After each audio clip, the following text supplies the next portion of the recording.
बर्तन ज्यादा होता तो उनको पवाती। अब अकेली मैं नारी, पति को भी खवाऊं, बच्चों को भी खिलाऊं, खुद भी खाऊं, कहां तक चलाऊंगी घर को? पूरे दिन बस भागवत जी पढ़ते रहते हैं, कुछ करते धरते हैं नहीं। आज पत्नी को क्रोध आया और भीतर कमरे में गई तो पंडित जी वही भागवत जी का पाठ कर रहे थे प्रसन्न मुद्रा में। पत्नी बोली, पूरे दिन इसी को पढ़ते रहते हो, क्या दे दिया भागवत ने हमको? अरे कुछ नहीं दिया तब भी स्वीकार था, लेकिन आज संत भूखे चले गए हमारे घर से और तब भी आप इस भागवत को लेकर के बैठे हैं। पत्नी ने भागवत जी की पोथी उठाई और ब्राह्मण के सिर पर ही मार दी। बोले, इसको लीजिए और निकलिए घर से, मैं अकेली चला लूंगी घर को। यही भागवत तुम्हारा सर्वस्व, तो इनके साथ अकेले कहीं और रहो, यहाँ लौट करके मत आना जब तक मन में भाव ना आ जाए कि मुझे कुछ करना है।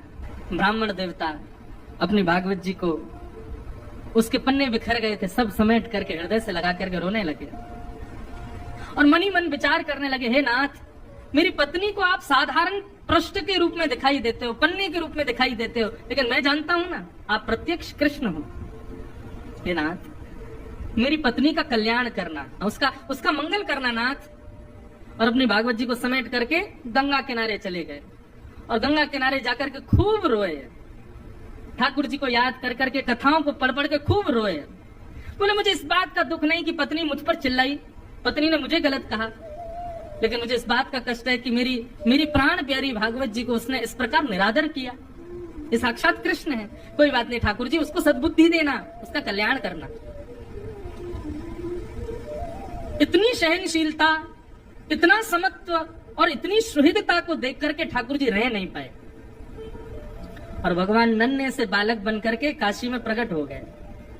ऊंची धोती पहनी, सिर पर स्वाफा बांधा, स्वाफा बांध करके एक टोकरी को अपने सिर पर धारण करके ठाकुर जी बनारस की गलियों में घूम रहे हैं और घूमते घूमते उस ब्राह्मण के घर पहुंच गए।